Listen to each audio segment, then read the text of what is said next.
Selamat siang kepada seluruh saudara-saudari di Indonesia. Saya Felicia, yang juga lebih akrab dikenal sebagai Felicia Tissue di sosial media. Dalam situasi pandemik yang sulit ini, saya berharap warga Indonesia akan tetap tabah dan menjaga kesehatan masing-masing. Ini pertama kalinya saya memberanikan diri untuk berbicara di publik, untuk meluruskan hal-hal yang selama ini menjadi simpang siur dengan tidak adanya kejelasan dan penyelesaian oleh pihak Bapak Jokowi dan keluarga. Akibatnya, akhir-akhir ini telah terjadi hujatan kejam yang dilontarkan terhadap saya dan keluarga dengan membawa isu suku, agama, dan kewarganegaraan. Setelah memilih untuk diam selama ini, saya rasa ini tidak bisa terus dibiarkan. Hujatan harus dihentikan dan publik harus mengetahui apa yang terjadi sebenarnya. Pada tahun 2016, saya diminta oleh putra bungsu Bapak Jokowi untuk bertemu dengan beliau dan Ibu Iriana, dan juga sempat diperkenalkan kepada keluarga besar beliau. Sejak berjalannya hubungan antara saya dan putra beliau, sudah beberapa kali diundang untuk menghadiri acara keluarga besar beliau, seperti pernikahan Mas Rio dan Mbak Ayang. Dalam acara tersebut, saya disediakan tempat tinggal di kediaman Mas Gibran selaku putra sulung beliau dan Mbak Selvi selaku istrinya. Saat itu saya sempat bertemu juga dengan Bude dan Pak B selaku kakak dan kakak ipar dari keluarga Ibu Iriana. Dengan pihak keluarga saya pun, putra beliau sudah meminta izin kepada orang tua dan nenek saya dan sering bertemu untuk menjalin hubungan yang baik. Dengan keakraban tersebut yang dijalin sedemikian waktu, tentunya kehilangan mendadak putra beliau dari kehidupan saya bukanlah hal sepele yang bisa dipertimbangkan dan diperlakukan seperti beberapa hal politik yang sering waktu diabaikan dengan cara mendiam. Tapi masalah saya ini harus diselesaikan secara kekeluargaan. No ifs and no buts. Pada akhir Desember 2021, putra beliau menelpon dan mengatakan secara langsung kepada saya keinginan untuk menikah dan sudah memberitahukannya kepada Bapak Jokowi. Putra beliau pun sudah meminta restu kepada orang tua saya. 2 minggu kemudian, putra beliau menghilang dan memblokir seluruh kontak seluler. Walaupun saya sangat terpukul, saya mentegarkan diri dan mencari cara untuk mengetahui apa yang sebetulnya terjadi dengan mencoba untuk menghubungi putra beliau dengan berbagai cara dan juga kepada keluarga Bapak Jokowi. Tapi dengan sesatnya, tidak ada satupun yang merespon dan Ibu Riana pun mengganti kontak selulernya. Satu-satunya pembicaraan yaitu dengan Bude yang sempat kaget kepada perilaku putra beliau.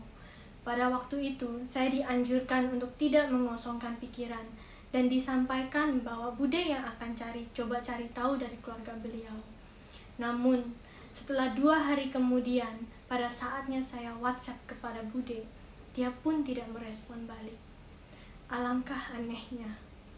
Dan yang lebih kejam lagi, putra beliau tetap aktif di sosial media Twitter, tetapi saya diabaikan begitu saja tanpa kabar dari semua pihak keluarga Bapak Jokowi. Namun, dengan demikian saya pun tetap berusaha untuk menulis surat tangan yang dikirim langsung dari Singapura ke Indonesia dengan tujuan kepada Bapak Joko Widodo. Isi surat tersebut meminta untuk hal ini diselesaikan secara kekeluargaan, karena dampaknya akan sangat berat bagi saya apabila tidak ada penjelasan dan penyelesaian dari pihak beliau. Sebagai wanita sederhana, saya tidak ingin kehidupan pribadi saya menjadi konsumsi media, apalagi ditambahi oleh hujatan-hujatan yang seharusnya tidak terjadi. Namun, sayangnya surat itu pun tidak direspon. Dengan situasi tersebut, saya tetap memilih untuk diam tanpa memberitakan apapun ke media. Walaupun banyaknya media-media yang coba untuk mencari tahu, saya tetap berharap ada etika yang baik dari pihak keluarga beliau untuk menyelesaikannya secara kekeluargaan. Tetapi di saat putra beliau menghilangkan semua foto-fotonya di halaman Instagramnya, berita mulai muncul.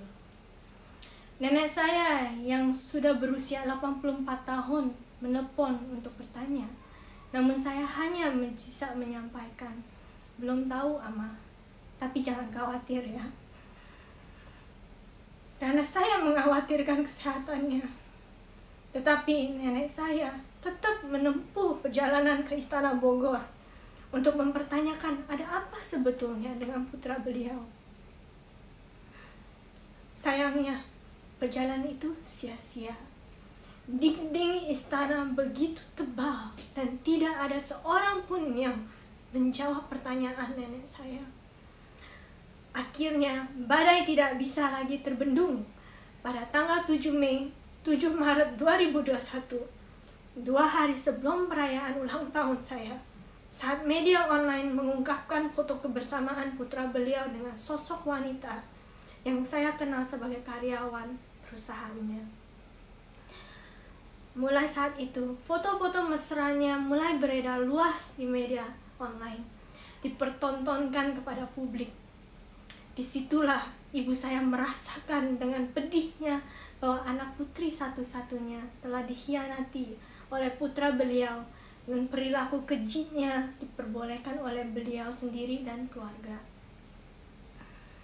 In all honesty, it was an immense blow for me and of course my parents who saw me in distress and confusion.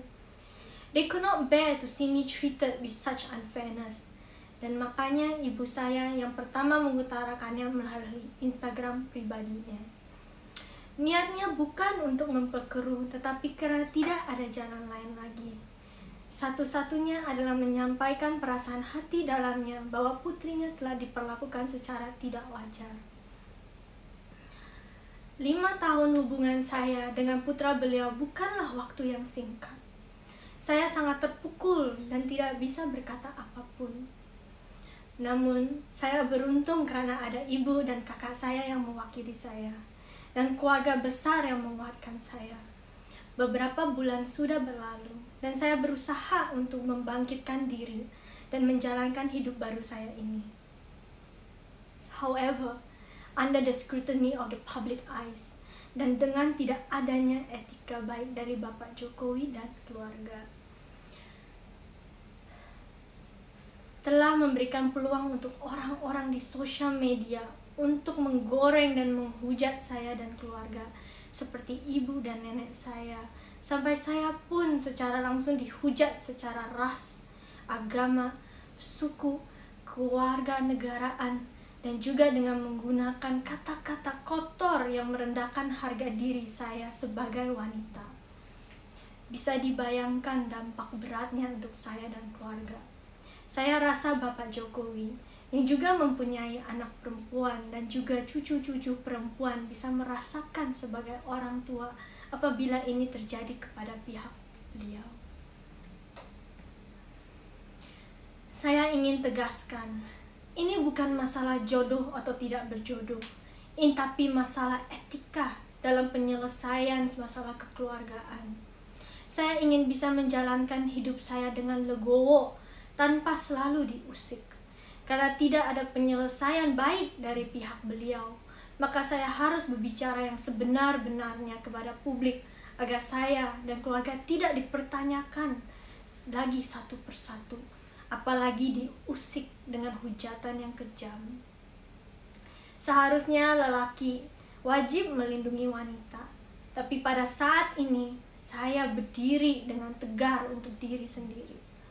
Seperti yang dikatakan almarhum Gus Dur, sosok pemimpin moderat yang sangat saya kagumi. Pancasila dan konstitusi begitu mudah diucapkan oleh para elit dan penguasa. Namun, mengapa mereka begitu sulit melaksanakannya? Sebelum saya mengakhiri video ini, saya ingin mengucapkan selamat Hari Waisak bagi seluruh umat yang merayakannya. Terima kasih.